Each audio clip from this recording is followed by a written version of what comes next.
The meaning of paideia. The answer: paideia makes good citizens, and good citizens act nobly. That's what you've already been instructed in the previous session. But Plato did not know what St. Paul would write a few hundred years later. Parents, bring up your children in the paideia and euthanasia of the Lord. He did not say Platonic. He did not say Socratic. He did not say Aristotelian. He said the paideia and euthanasia of the Lord. The paideia is the instruction. The euthanasia is the necessary correction. It is the discipline that accompanies the paideia.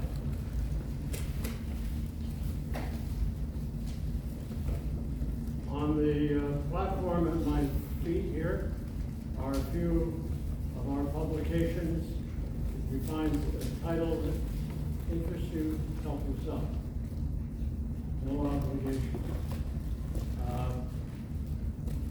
If you're interested in the history of Christian schooling, you can find a reference in a book published first by Moody Press and then by the ACSI Publishing Company. It's called A Passion for Learning. It is my compilation of the major texts that have to do with the founding of Christian schooling, a history of Christian schooling. The book is called A Passion for Learning. You can find it on our website, www.paideia-inc.com. paideia-inc.com. Okay, I think we have our group.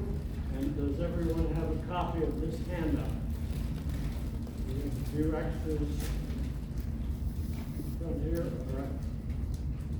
I want to begin by quoting one of the persons not yet named at this Educators Summit. The greatest mind in Christendom in the Middle Ages, beginning of the Renaissance. Desiderius Erasmus. How many of you know that name, Erasmus? It was a high school in Brooklyn, New York, founded by the Dutch colonials in the early 1600s, called Erasmus Hall. One of my teammates at New York University went on to coach track at Erasmus Hall. On his track team was a young woman named Barbara Streisand. I asked him once, what kind of runner was she? He said she was a better singer. Erasmus wrote these words in 1523. All studies, philosophy, rhetoric, are for this one object, that we may know Christ and honor him. This is the end of all learning and eloquence. All studies are for this one object, that we may know Christ and honor him. This is the end, the goal, the objective, the purpose of all learning and eloquence. Today, it's my task to acquaint you or remind you that this is the 100th year since the most important Supreme Court decision affecting my school and your school. 100 years ago, on June 1st, the Supreme Court of the United States issued a 9-0 decision in a case that emanated from the state of Oregon.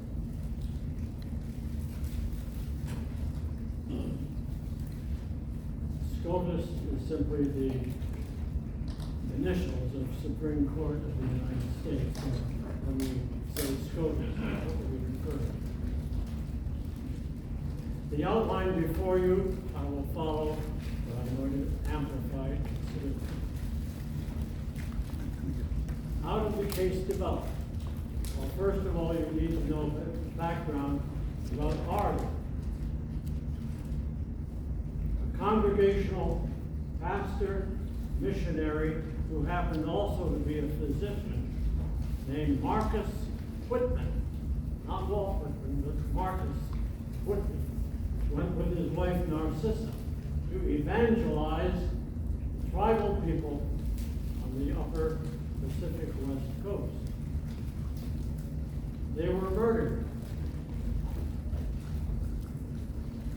They are martyrs. Marcus and Narcissa Whitman. Rough times and rough country, Pacific Northwest. Immediately following World War I in this nation, in fact in Canada as well, such anti-Germanic prejudice reigned that it became illegal to sell German sauerkraut. It became illegal to speak the German language. Towns and villages had their names changed. In the province of Ontario, a town named Berlin had its name changed to Kitchener, who happened to be a Canadian general in World War I.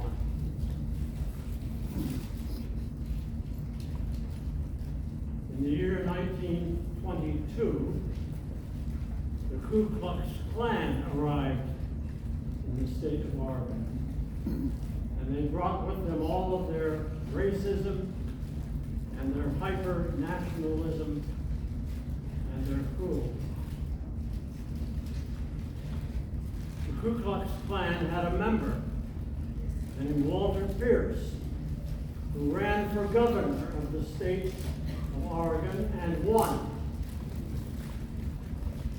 But on the same ballot with Pierce's Democrat Ku Klux Klan identification, on the same ballot was the proposed bill to become law that would require all parents in the state of Oregon to send their children to public school.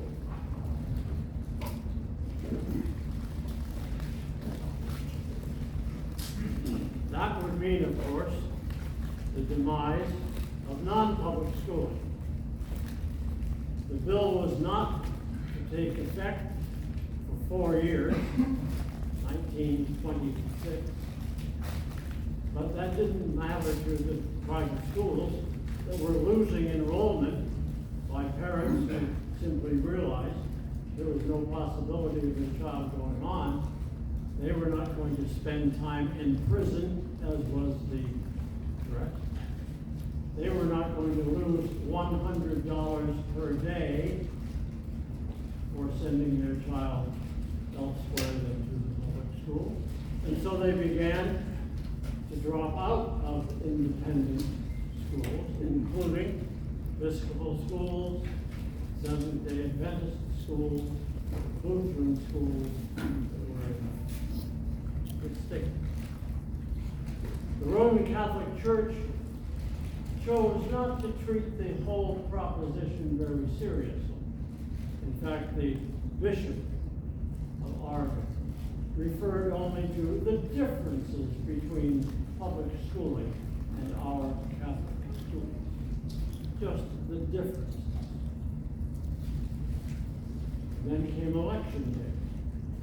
And Walter Pierce, the Ku Klux Klan member, was elected, and the proposed compulsory school attendance bill was voted by 53 to 47 majority to become law. And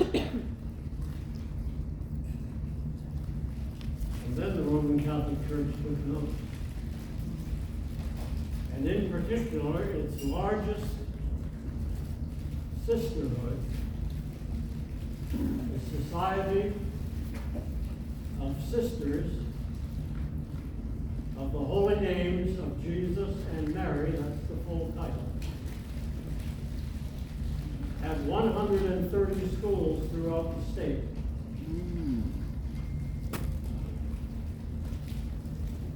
All of them threatened by the passage, the vote to affirm compulsory public school attendance.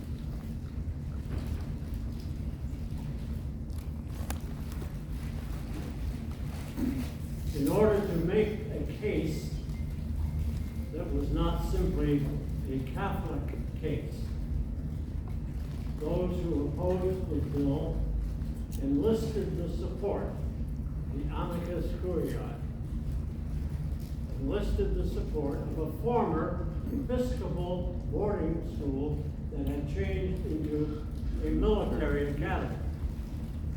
And so this now secular private school came alongside the Society of Sisters in their court system. They took their case to the district court, what is now today the 9th District. It was then only Oregon and Washington. And they won. They won. The Society of Sisters and the Hill Military Academy won. But that was not good enough for the Ku Klux Klan, who rallied with the support of the new governor to oppose the district court's finding.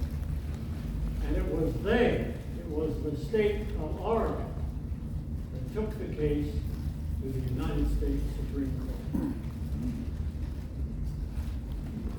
Remember, the election was in November 1922. The case began to be heard in March of 1925. And the case was presented as the depriving of parents of their right to choose their own child's education and the right of the institutions, the private, non-public schools, not to be deprived of their business, because all of them were businesses. By the way, those of you who are in independent schooling and Christian schooling in particular will sometimes hear uninformed people say, we're a school, we're not a business. To which I always reply, ask your vendor. Ask your banker. You most certainly are a business, and you either have or do not have a market. And you'd better wake up to that fact. You're not merely a ministry, which is code word for we can be as cheap. Thank you. We can be as cheap as we need to be. No. So the Supreme Court heard the case made by the Society of Sisters of the Holy Names of Jesus and Mary and the Hill Military Academy beginning in March 1925. We have been through a season of court decisions, including some that were only raised 2 or 3 months ago. It's most unusual for the Supreme Court to hear a major case in the spring before it shuts down at the end of June. Very unusual. Mostly these are cases that have been spinning out for years. And in this case, it was a March to June 1st hearing. The hearing lasted only 2 days. The decision was announced on June 1st, it was 9-0 Wow. in favor of the Society of Sisters and in favor of your school. Because to cut to the chase, this conference would not take this. Mm-hmm. Your school would not take this. My 69 years in this business, which I begin today, would not have it tomorrow.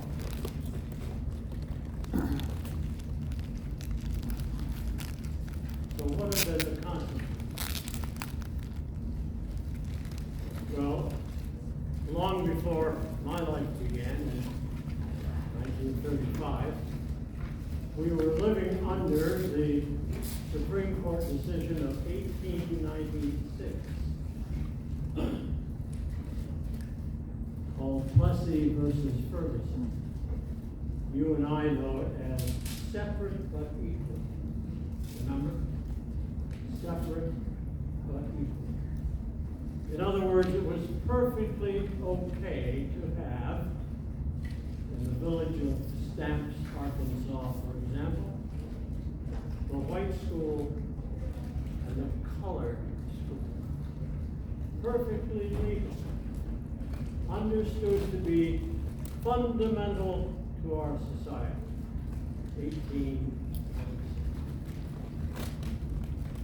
Very few of you, but some of us, are old enough to remember when that changed in 1954. What was that decision called? Brown versus Board of Education. Where was it originated? Topeka, Kansas. Topeka, Kansas. Good audience. We are American legal district. Okay. So 1954, public education was compelled to desegregate by the order of the Supreme Court.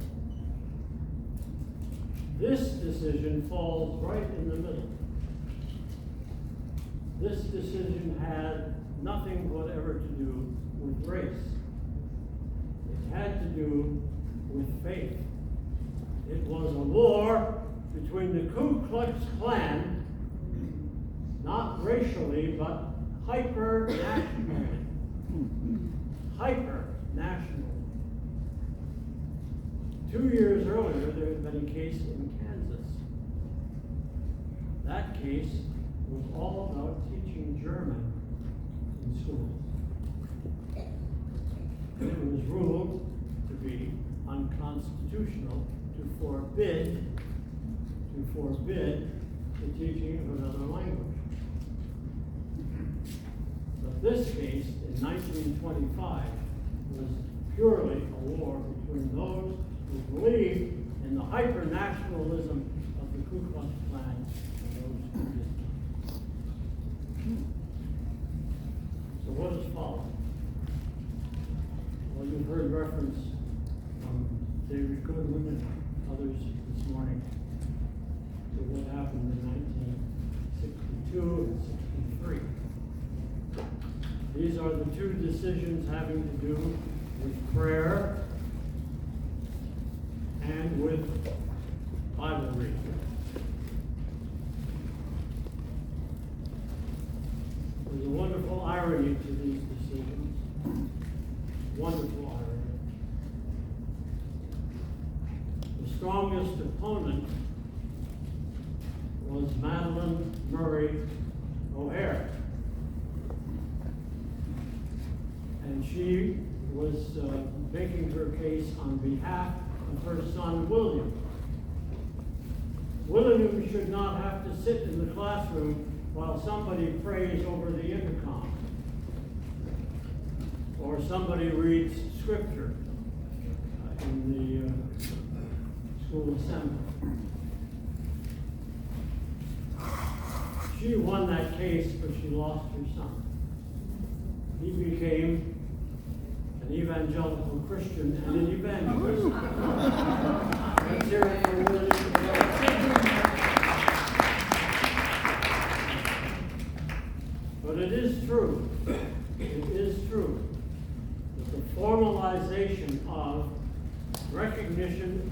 Almighty God, and the Word of God was ripped from the public school by those two decisions. And here's another interesting irony. The only member of the Senate who our family has ever known well enough to call by his first name was Senator Mark O. Hatfield from, of all places, Oregon.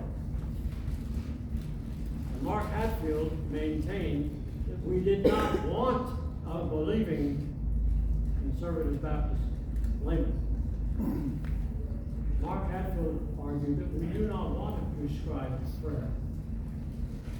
Because if we permit a prescribed prayer, those who have a different idea of who God is will demand their prescribed prayer as well. And so he would put it this way: Monday it will be, Our Father who art in heaven. Tuesday it will be, there is one God, Allah is his name, and Muhammad is his God. Wednesday will be Baha'i or somebody else. Thursday will be something, and Friday will be pick it out of a hat and choose your deity as you wish. He said, no, we want to preserve the identity of the Trinitarian God.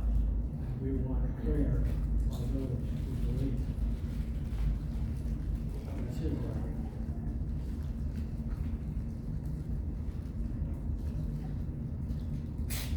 The Supreme Court decision of 1925. The majority, being 9-0, assigned the writing of the decision to a justice of the Supreme Court, whose name was McReynolds.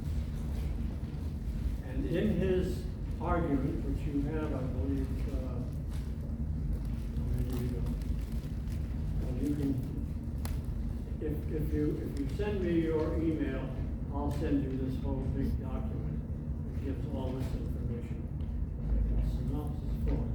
He argued that not only did the proposed law, not only did it deprive parents of their right to choose their child's education, but it would form identical thought on the part of every child in the compelled schooling system.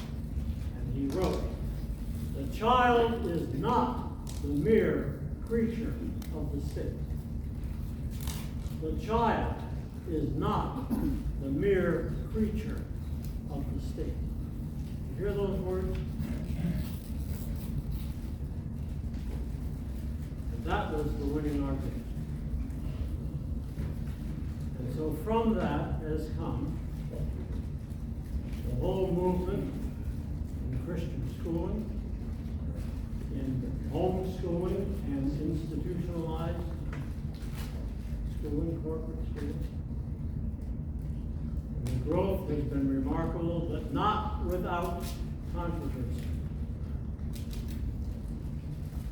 I heard on the news just 2 days ago that the state of California, the People's Republic of California, is about to demand a written curriculum by every homeschooling parent.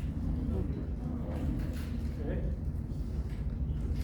Let's hear it for People's Republic of California. And in instance after instance, schools have been threatened financially, geographically by their location in a community, and in other ways, seeking to put independent schooling in general out of business, and Christian schooling in particular, faith-based Christian schooling in particular, out of business. Now, I could could go on till 5 o'clock. That's why I want you to have opportunity either to comment or to ask questions. Please do so in a loud voice so we can all hear you. Question? Yes? I'm sorry, I heard the tail end of your last comment. New is trying to put it in, is that nationwide they're trying to put it in? Faith-based Christian education in the state of California? In the state of California, but you and I are all aware of the fact that district court judges, as individual jurists, are making sweeping judgments which the Supreme Court has ruled they cannot do, but they continue to do it. All right? And Californians are very proud of the fact that their fashion today is our fashion a month from now. All right? So whatever political movement there is to require homeschooling parents to submit a written curriculum to the Department of Education in Sacramento, whatever that is, it won't be confined to west of the Rocky Mountains. Yes, ma'am. You said that if we emailed you, send us a copy of that? Yes. Email DBL, it. D for Donald, B for Bruce, L for Lockerbie, DBL at IDEA,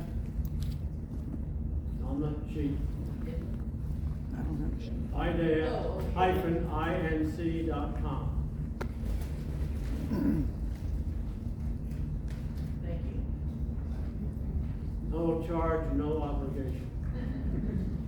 And I do have business cards. Question? Comment?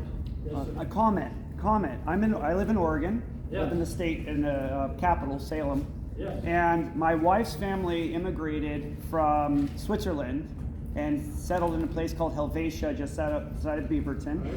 And my wife's grandmother did not grow up in a Swiss-speaking school. She was born in 1920. All right. What was fascinating, because I had to do this for my master's, and I did home education and researched this, and I strongly believe that what you were saying at the beginning, private schools started falling apart, and their Swiss community school fell apart when that decision was made, and eliminated it completely, and she got it put into the public education system. It's really fascinating to see how even they did their work. Yeah. They were successful, even though they didn't get the big picture. They knocked out, I'm sure, tons of private schools. Indeed. The demise from the time of the election, which was November 1922, the demise in enrollment was colossal. And the failure, that is to say the corporate demise, failure of school after school after school after school followed. Because parents had no reason to invest in something that was going to be shut down on, or for which they would go to prison or pay a hefty fine. The KKK was serious. The KKK sent their upper echelon, whatever they call themselves, from Shreveport, Louisiana, which was then their headquarters, sent them throughout the state to campaign in favor of this law. And other questions, other comments? Yes. So when we were stationed in California from 2006 to 2010, I found that I needed to homeschool my daughter because California. What I did find out is California has one of the largest homeschool populations. And one of the when you look outside of the blue dot of San Francisco, San Diego, Los Angeles, where all the majority of that controlled vote is, Right. the rest of them are red. And the strongest base, we were stationed at Travis Air Force Base between Sacramento and San Francisco. And the strongest base that we had there were our homeschooling groups. And like I said, this was back about, almost 20 years ago. And I would be interested to know, from that base, what have we learned that we can take, not just from a homeschool perspective, but how can we take that and apply that to hybrid schools? How can we take it and apply that to new startup schools? Because we were told then, you need to be a member of ACLJ because they will come after you, and you have to have that support of JSEC or whoever I'll rest that stuff with. So how does that come today? So I'm seriously considering starting a school here in South Tampa, Riverview, Classical Christian School. What kind of legal parameters do I need to make sure that we've got so that we're not shut down before or during our first part into all this? Because Tampa is also very blue dot, very blue. Did you all hear that? Enough of it to understand? I mean, I'm loud, so. All right, first of all, I urge you to form not-for-profit corporations with a governing board.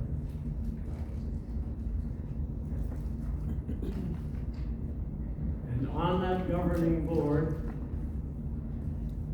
are not just people who favor the sort of education you propose, but also have some reasonable, extended voice in the community. The governing board is the foundation of financial support. And if they don't understand that, they do not understand the principles of not-for-profit corporate entities. So on the board are the people who will approve whatever is drafted as your bylaws and will confirm that you intend a not-for-profit entity. If you don't, that's a different proposition. You propose an organization that is intended to be a school. And into that, you include your openness to students who represent a broad base of the population. You're not requiring the student at age 6 or 8 or 10 or 12 or 14 to be a confessing Christian. In other words, you are open to enrollment. Your board will be precisely that. Believers, openly confessed believers. That's perfectly legal. You are not excluding parents who want their children to be in the environment you propose to create. You want that kind of parent. So I have to ask you this, because we taught at a school last year where the church was beginning their own school. They went into a partnership with a private school that was not Christian based. That was foolishness. Basically, yes. So, but they basically allowed students and families into that school and teachers that were not. Foolishness number 2. Yes, that were not. You cannot be a faith-based. Christian school with unbelieving faculty. Thank you.